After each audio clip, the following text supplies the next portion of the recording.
As we all know, the 2000s was a time where seemingly every game franchise tried to cater to broody, rebellious teenagers, with even games like Jak 2, Pokemon Colosseum, and Shadow the Hedgehog taking their respective franchises in a whole new direction to pander to this crowd. Atelier was no exception. So out with the wholesome innocence and in with the edge. Now somebody at the board meeting clearly took the phrase, "we need to give this game more edge" too literally, as the solution to this was to simply name the protagonist of the game Edge.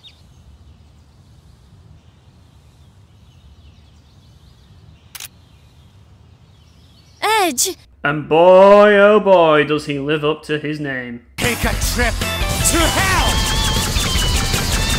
I'll destroy everything! Now like all edgelords, they each come in different varieties. You have the angry ones, the broody ones, the flamboyant ones, the snarky ones, and of course the cool, calm and collected professional ass kicker who doesn't say a word, but you know that they are the coolest motherfucker on planet Earth. Well, Edge Fahrenheit is on the milder side of the edgeometer. He's a dude with a no-nonsense attitude, and he's a bit of a dick, but deep down he has a heart of gold. You know, that kind of edgelord. He's kinda like a milder version of Ryudo from Grandia 2, but without the wisecracks and a little broody. Of course he's accompanied with not one, but two hyperactive, super peppy, happy-go-lucky girls to balance things out, so you can clearly see what sort of shenanigans you're going to encounter in this game's story. Atelier Iris 3 is split into two parts. You have the main story, and sort of like an interlude where you do missions unrelated to the story that have their own side stories.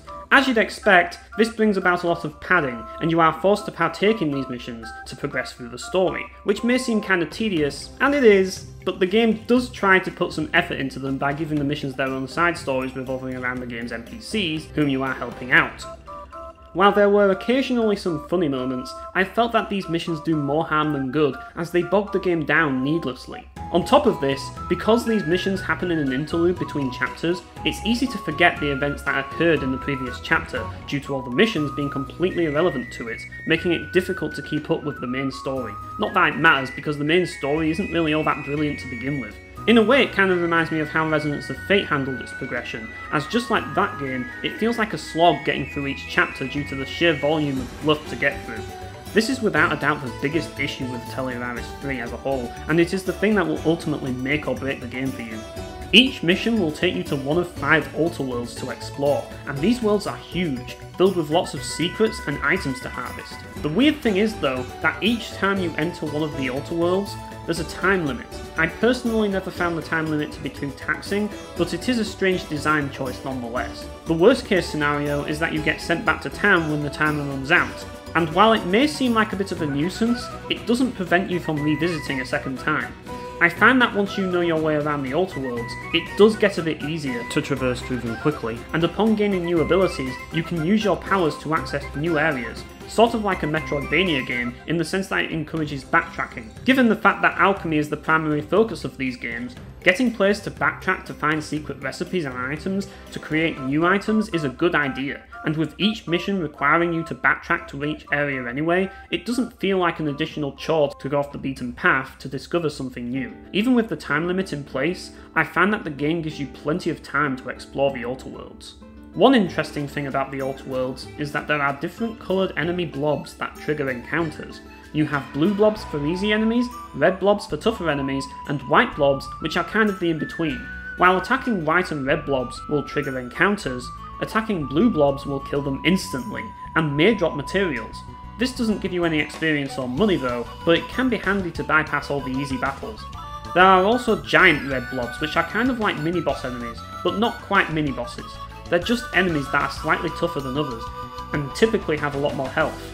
There are also some even bigger red blobs that are tied to hunt quests that may show up in certain areas. My issue with these enemies is that the game doesn't mark their location on the map, only the area that they are in is mentioned, so you have to go looking for them yourself, which is a pain. Thankfully these quests are optional and aren't required to progress through the main story. One area that Atelier Iris 3 particularly excels in is the combat. Atelier Iris 3's combat works closer to that of Alchemy than it does its previous entry, Atelier Iris 2, which felt more like a Grandia game. There is a turn order that can be manipulated like in Atelier Iris 2, but it works a little differently, as you have attacks that have knockback properties that can push enemy turns back a bit.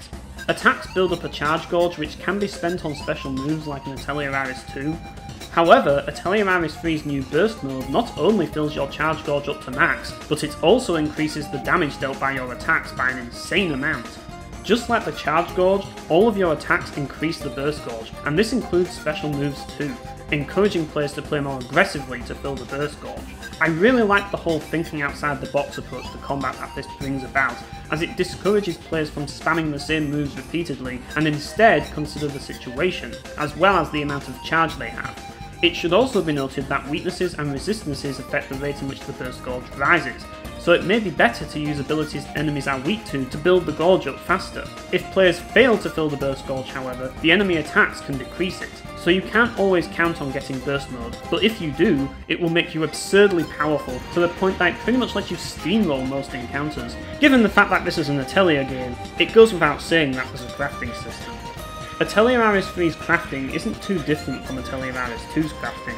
You simply combine ingredients together to make an item, but can also replace certain ingredients to make completely new items or add another property to the pool of properties available to the item. Properties are effects that are applied to the item, such as being able to gain an extra hit with a regular attack, if applied to a weapon, or the ability to regenerate health, as well as stat boosts. It's a very simple system, but the ability to change ingredients and choose properties makes you think a little more than the average crafting system you see in most games nowadays. Those looking to craft absolutely everything will spend an insane amount of time in this game hunting for ingredients and recipes, as there's quite a lot to be found, as well as certain recipes requiring Iris to visit certain places to come up with alchemy ideas. While the combat, alchemy and exploration may be fun on paper, I feel that the overall structure of the game lets it all down, as you spend a lot of time going back and forth between each altar world, doing all kinds of errands, which can get pretty monotonous after a while as they have you visiting the same places constantly. Each time you travel to an altar world, you have to start in the exact same spot and work your way through to the area you need to be in to do each quest. Sometimes the game is generous enough to let you fast travel to places, but other times it feels like the game is sending you on a wild goose chase for some mundane errand, just to add even more needless padding, expecting you to fight all the enemies and explore along the way. This just doesn't work for a game this long, as you get sick of it after a while. In an era where fast travel is mocked for being the norm, Atelier 3 showcases the exact reason why it has become a staple in gaming to this very day. I do not see why the developers had to needlessly pad this game out. I could have settled for only having 5 altar worlds with all of their subsections, as I honestly do not mind the idea of having few dungeons that are vast and full of secrets, but for a game this long, it feels criminal. This game should have been 5 chapters long tops. The fact that I had to go through 10 chapters, having to follow the same structure for each and every one of them, save for the final one, is unbelievably absurd. It's a good thing that the game's soundtrack is nice to listen to, because you will spend the entire game listening to the same few songs on repeat time and time again. While the music does change when reaching certain areas in an altar world, some altar worlds have the same song playing throughout.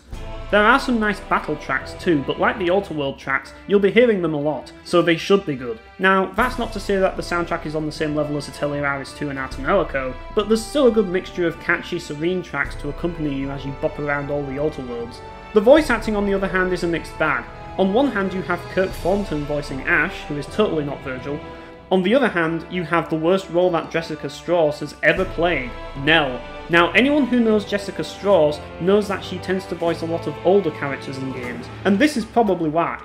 While her voice work for older characters tends to be pretty good, her voice work for Nell is rather grating. Now, this might be a weird thing to say given its age, but Atelier 3 might quite possibly be the best looking Atelier game I've seen in regards to visuals. I feel that the sprites hold up extremely well, and while the landscapes are the usual blocky roads, there's a lot to love about the aesthetic design of some of the backgrounds and clutter throughout the levels. I particularly love the design of the Grimoire Castle as you enter it. It has that absurd sense of scale that you'd expect from a Vanillaware game. Like the music though, you'll be seeing the same locations often, so it's a good thing that the game isn't lacking in the aesthetic department. I think that Atelier 3 has been widely ignored by the majority of people, as while Atelier 2 and Mana Khemia tend to get mentioned a lot, Atelier 3 has been ignored. I think the structure of the game might be the biggest reason for this. That, and the fact that the story, while serviceable, isn't going to keep you on the edge of your seat, no pun intended.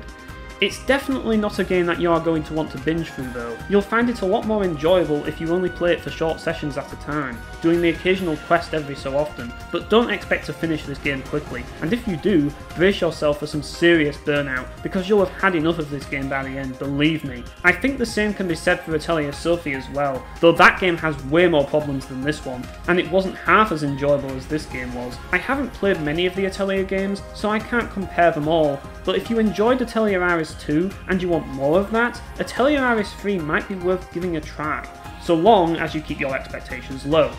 Atelier Iris 3 is still an enjoyable game, it just overstayed its welcome for me.